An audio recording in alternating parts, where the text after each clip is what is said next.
What's going on, Blazer fans? Welcome back to another video. Now, I had originally planned on doing a Trade Talk Tuesday upload today, but then the Blazers went out and made a signing. So instead, Trade Talk Tuesday will come next Tuesday. I'll upload it on August 9th. Instead, we're going to cover the Blazers' newest signing, who this player is, and what I think this means for the team. With that being said, let's jump into it. So today, the Portland Trail Blazers signed undrafted rookie Rhoden out of Seton Hall to a one-year contract. Now, this was confusing to a lot of Blazer fans as the Blazers already have a full roster with 15 guaranteed contracts. However, you can have more than 15 players under contract during the preseason, and that's essentially what this looks like. By the start of the regular season, you have to cut down your roster to 15 guaranteed contracts, but you can have more than that leading up to opening night. So before we talk about who Rhoden is as a player, let's just talk about what the Blazers are likely to do with his contract. First, I wouldn't be surprised to see one or two more signings like this, where the Blazers bring in a player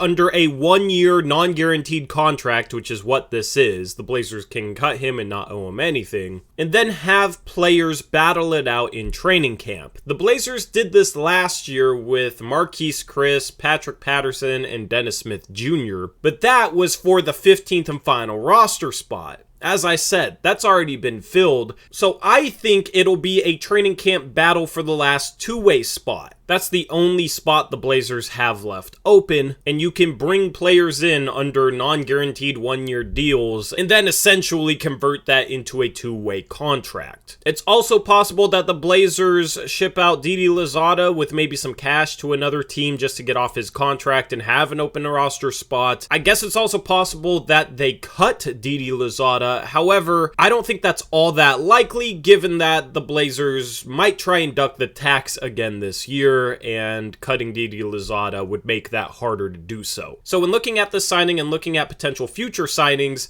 just because the Blazers sign a player to a one-year deal doesn't mean he's actually going to be on the roster next year. It could mean that they're bringing him in on a training camp deal to have him compete for a two-way spot. It's also possible that you have Brandon Williams competing for his two-way spot that he is currently signed under. However, there is no cap liability if the Blazers waived Brandon Williams, so you could see a couple more players brought into training camp, and you could have Rhoden, Brandon Williams, and a couple additional players competing for two-way spots. Brandon Williams might have to compete just to keep his two-way spot. If he doesn't look better than other training camp invitees, then Brandon Williams might be out. So we will cover the training camp battles and talk about how these players look during the preseason, where we will have post-game shows for every game. Now let's talk about Rhoden as a player.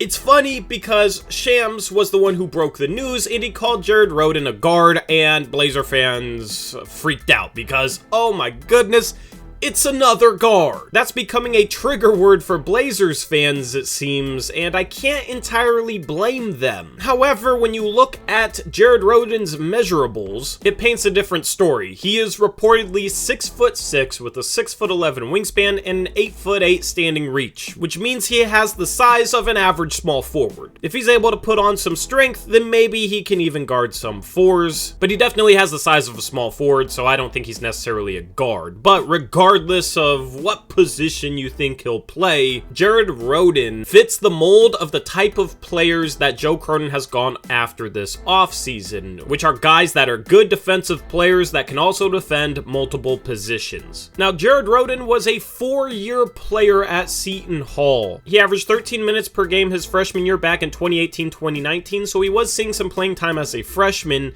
then became a starter partway through his sophomore season, and then was one of the best players on Seton Hall in his junior and senior seasons. Throughout his college career, Rhoden's been a guy who isn't the best three-point shooter, but can get hot at times. He shot a shade under 34% his senior year and shot 31% in his 4-year tenure in college. Had Rhoden been a better three-point shooter, I think he would have gotten drafted, and if he can be a better three-point shooter, then he has a chance to become a 3-and-D role player because he's a really good defender defender, and that's the most positive trait of his. He has a long wingspan, can test shots well, is quick laterally, can defend point guards, shooting guards, and small forwards. If he adds a little bit of strength, as I said, could maybe defend some fours as well. So a multi-positional defender who has shown that he can knock down the three-point shot occasionally and can get streaky hot, but hasn't proven that he can knock it down all the time. I mean, if that sounds like a Keon Johnson or a Josh Hart or a Gary Payton II or a Matisse Thybulle type of mold, I wouldn't disagree with you on that. The first three, obviously, Joe Cronin has acquired in the past year. Matisse Thybulle was a guy Cronin was said to be going after. Bruce Brown's another guy that fits that mold that Joe Cronin was going after. So Jared Rhoden just fits the type of player archetype that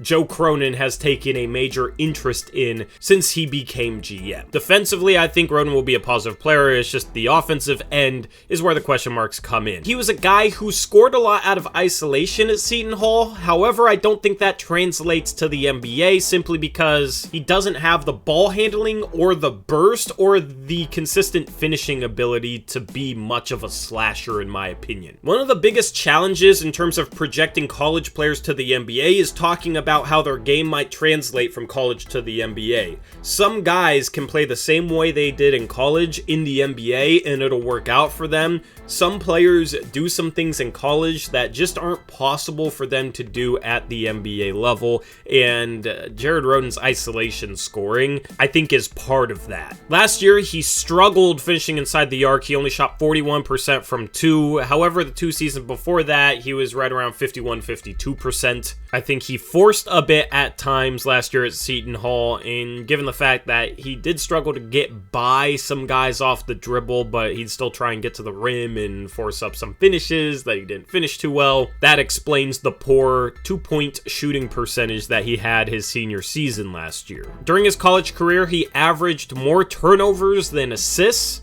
That's not promising. So offensively, he's just a major question mark, and that's why he went undrafted. He was a pretty big name player last year in the Big East, but it's hard to see where he's going to provide value offensively in the NBA. But he's a really solid defensive player, and his three-point shot isn't so bad that I couldn't see him becoming at least an average shooter. So that's kind of the archetype for him potentially becoming a 3-and-D guy. A potential player comparison for him might be Wesley Matthews, who was a 4-year player at Marquette, which is another Big East school, and then went undrafted in the 2009 draft. He shot 34% from 3 in college, so he was a little bit better, and he was a little bit more of a playmaker. However, he came into the NBA draft and went undrafted, got picked up by the Utah Jazz his rookie year, and then played a decent amount of minutes, guarding some of the best players in the league as a rookie. Of course, he then signed with the Portland Trail Blazers, and after a while became their starting shooting guard and was one of the better role players in the league. Wesley Matthews is an optimistic comparison for Jared Rhoden. Their games are slightly different, but we have seen college players like this come into the league, improve their three-point shot, and provide enough defensive value to get some serious minutes on some good teams. Jared Rhoden did play 5 games in Summer League for the Sacramento Kings. He played 25 minutes in those games, so you have a little bit of a sample size in Summer League. He did shoot 39% from 3 in Summer League. His shot form looked a little bit better, so there is some hope that he can figure things out from the three-point arc, and then he's an intriguing player. Anyway, down in the description box below, I linked a couple of other videos on Jared Rhoden showing highlights. I don't show highlights on this channel. I don't want to mess with copyright stuff. So if you want to see some film breakdown on his game and do some more research on Jared Rhoden as a player, there are a couple links down in the description box below. Anyway, let me know what you think of this sign down in the comment section below. Subscribe if you haven't already, leave a like on this video, and I'm out of here. Until next time, as always, peace out. Go Blazers.